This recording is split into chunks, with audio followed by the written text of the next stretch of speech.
It's funny how one wrong decision can change everything, how a simple moment of curiosity can drag you into a nightmare you can't escape. I was always the kind of person who loved a good thrill, you know. The kind who'd say yes to anything that promised excitement, even if it meant stepping into the unknown. That night, I regret ever stepping out the door. It started like any other Friday evening. I was sitting in my living room, half watching the news, half scrolling through my phone when my best friend Mark called. His voice was frantic, almost desperate. He was talking about some party out in the woods, something he'd heard about from a friend of a friend. I had my doubts from the start. Why woods? Why out there where no one would hear you scream? But Mark was insistent. Come on, man, it's going to be insane. It's out by that old cabin, you know, the one near the cliffs. Everyone's talking about it.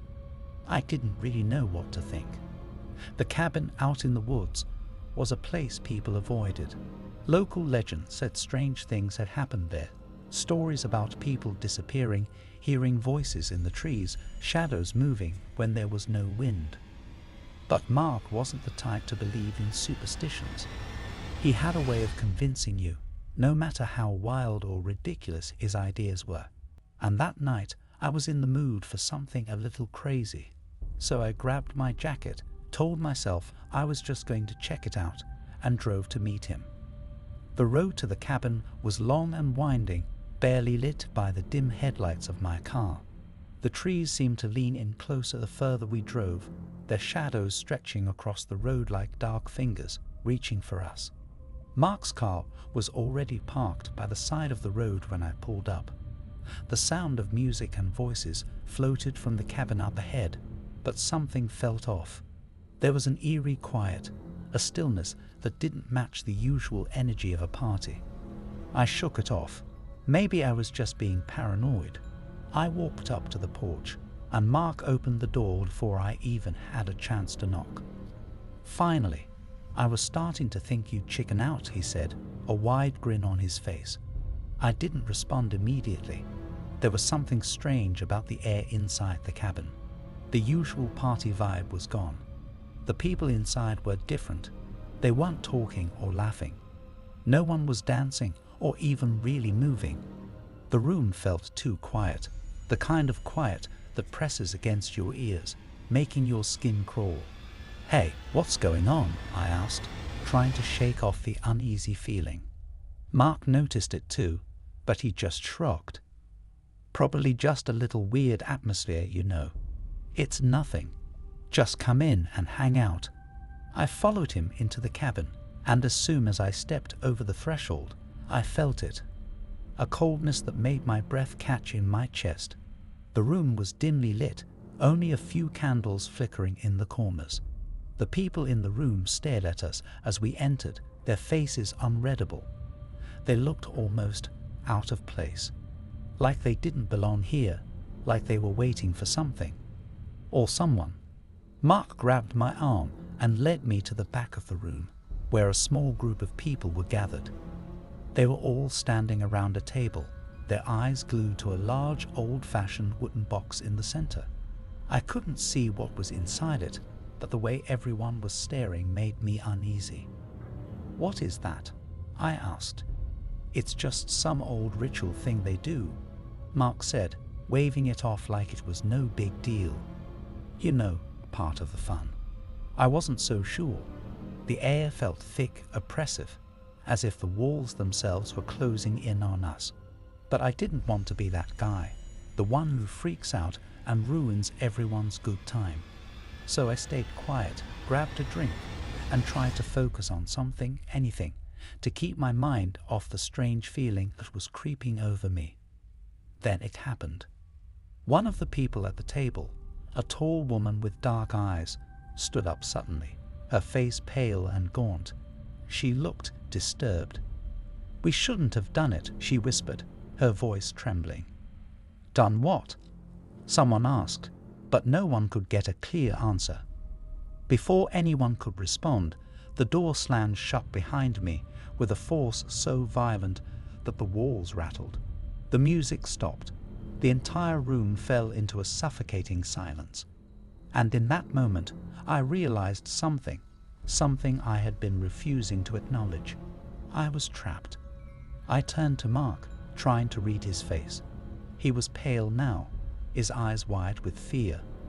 "What the hell is going on here?" I asked. I don't know," he stammered, his hand shaking as he reached for my arm. "I thought it was just a stupid game. I didn't know they were serious." Serious? My heart started to race as a cold sweat broke out on my skin. I didn't understand what was happening, but I knew one thing for sure. We should have stayed inside. We should have turned around and gone home. But it was too late for that now. The room seemed to grow colder by the second, the temperature dropping so rapidly that I could see my breath fog in front of me. It wasn't normal. Nothing felt normal. The silence was suffocating, and I could hear my heartbeat thundering in my ears, a stark contrast to the eerie stillness around me. Everyone was frozen, their eyes wide with fear, as if waiting for something terrible to happen. And then it did. The woman who had spoken earlier, the one with the haunted eyes, fell to her knees, clutching her head as if trying to block out something only she could hear. "We shouldn't have done it," she repeated, her voice barely a whisper. Her eyes were wild, unblinking, and her mouth twisted into a grimace. It was as if she was trying to hold herself together, but something was pulling her apart from the inside. I stepped back instinctively, bumping into Mark. He grabbed my arm tightly, his grip almost painful. "Do you hear that?" he whispered, his voice trembling. I didn't know what he meant at first, but then I felt it, a low, distant hum that seemed to vibrate through the floorboards. It wasn't coming from the music, that much was clear. It wasn't any sound I recognized. It was like the air itself was alive, pulsing with something dark and malevolent. The woman's breath quickened, and she raised her hands to the sky, the fingers twitching like they were being pulled by invisible strings. "They're coming," she gasped. "They're coming for us." Before I could ask her what she meant, the shadows in the corners of the room began to move. At first, it was barely noticeable, a flicker, a slight shift. But then it became impossible to ignore. The shadows stretched and twisted, growing longer, darker, as though something was reaching out from within them. I looked at Mark, his face pale, eyes wide with terror. "We need to get out of here," I said, my voice barely above a whisper. But when I turned to the door, I saw it. The entrance was no longer just an open doorway, it was sealed.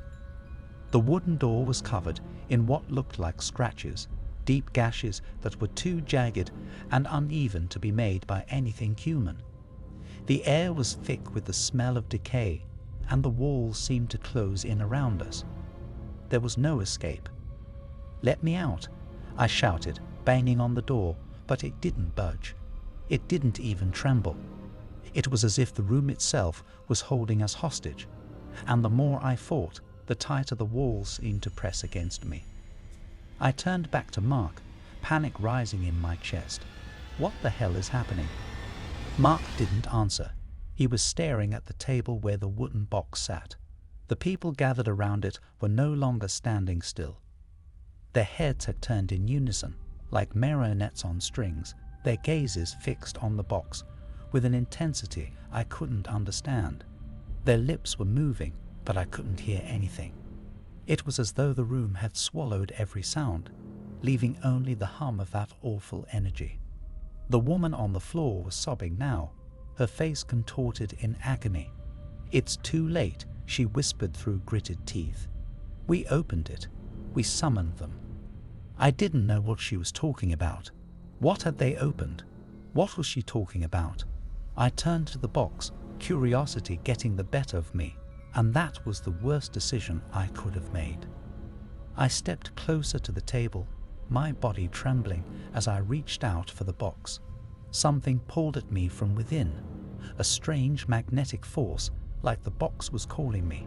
But just before I touched it, the ground beneath me shook violently and the lights flickered. The people around the table gasped, their eyes going wide with terror. A voice, soft and guttural, echoed through the room. It wasn't coming from anyone here. It wasn't even coming from any direction I could pinpoint.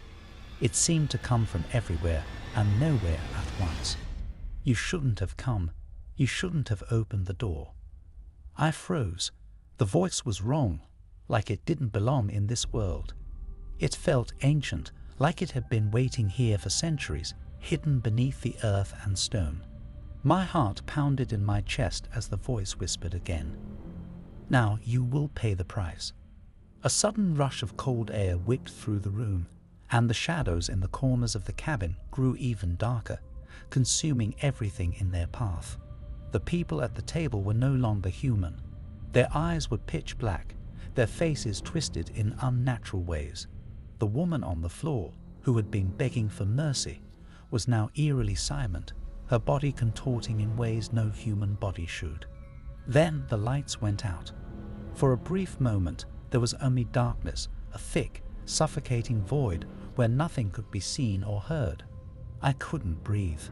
My mind was spinning, struggling to understand what was happening.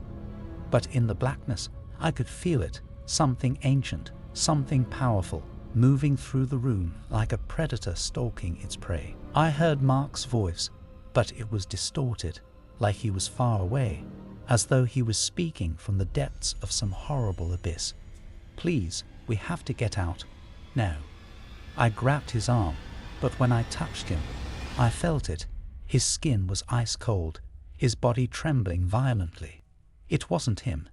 Not anymore. It was already too late. The air was thick, choking, like we were trapped in a room with no escape, suffocating under the weight of something far older and more powerful than we could comprehend. Mark's voice, distant and distorted, sent a chill down my spine as I held onto him. His body felt cold and strange beneath my touch, too cold, too still. The shadows were everywhere now, swirling around us, creeping up the walls, closing in like a dark wave that threatened to engulf everything in its path. The voices whispered again, low and guttural, filling the space with their maddening presence. They were everywhere, beneath the floorboards, behind the walls, in the very air we breathed. You shouldn't have come. You shouldn't have opened the door. The voice crooned, its tone dripping with malice. I could feel the pressure growing, pressing against my chest, my throat tightening, the very walls of the cabin seeming to pulse with an energy I couldn't escape. I turned frantically, searching for an exit, but there was no way out. The door was still sealed, the windows covered with thick layers of darkness that seemed to stretch on forever. Then I saw it. A figure standing in the corner, hidden in the shadows, watching me with eyes that glowed like fire. It was tall, too tall, with long thin limbs that twisted unnaturally. Its skin was a patchwork of blackened veins and cracked flesh, and its mouth stretched wide, far too wide, like it had been ripped open by something beyond human comprehension. The thing didn't move, but it didn't need to. The room seemed to bend around it, its presence suffocating everything else. You have no choice now, the voice whispered again, this time coming from the creature. You're already ours. My heart raced as terror gripped me. I wanted to scream to run, but my legs felt like lead, my body frozen with fear. I looked at Mark, or what used to be Mark, his eyes now wide, black pits staring at me with no recognition. His face was twisted, and his body trembled violently as if he was fighting something inside him, something that was trying to break through. Suddenly, the thing moved. It was slow at first, but with every step, the air seemed to get thicker, heavier, as if the very room was feeding off its presence. It came closer, its eyes locking onto mine with an intensity that made me want to turn away, to hide, but I couldn't. I was rooted to the spot, paralyzed by the horror unfolding before me. You've taken what was never meant for you, the creature rasped, its voice dripping with venom. Now you will pay the price for your foolishness. I felt a sharp, searing pain in my chest as the shadows closed in, wrapping around me, squeezing the life out of me. I gasped for breath, my body trembling, but no air would come. The pressure was unbearable. I could feel something pulling at me, dragging me toward the thing in the corner, its eyes burning into mine. In a desperate panic, I shoved Mark away, hoping to break free, but his body was already moving on its own, his hands reaching for me like claws. He was no longer the friend I knew. He was something else, something twisted by whatever evil had taken hold of him. The darkness had claimed him, and it wasn't finished yet. The creature stepped forward, its grin widening impossibly as it reached out a skeletal hand. I could feel its fingers, cold and sharp, brush against my skin, and in that moment I knew I was lost. There was no escape. The room, the shadows, the creatures, everything around me was closing in, pulling me into the void. "No one leaves," the voice said, and the last thing I saw was the creature's mouth stretching open, ready to devour me whole. I woke up. I don't know how much time had passed. I don't know if it was moments, hours, or days. But I woke up, lying on the cold floor of the cabin, gasping for air, my chest heaving as if I had been drowning. The room was still, but it wasn't the same. The shadows had faded, the oppressive presence was gone, and for a fleeting moment, I thought it had all been a nightmare. But then I saw them. The people. The ones who had been around the table earlier. The ones who had been so silent, so unnatural. They were all still there, sitting motionless, their eyes empty, their faces pale and hollow. And in the center of the room was the box, the wooden box that had started it all. But it wasn't the same. It was open now. And what I saw inside, I couldn't understand. It was just darkness, pure blackness, swirling and shifting like a living thing, a void that reached out with a force I could feel from where I stood. And then I understood. The thing, the creature, the voices, they weren't gone. They had simply moved on. They had taken what they came for, and now they were waiting for the next fool who thought they could play with things they didn't understand. And I knew in that moment, with a cold, sinking certainty, that I was never truly alone. Not anymore. The whispers started again, soft at first, but growing louder with every passing second. And in the darkness, I heard a voice calling my name. "You shouldn't have come. You shouldn't have opened the door." And I knew there was no escape.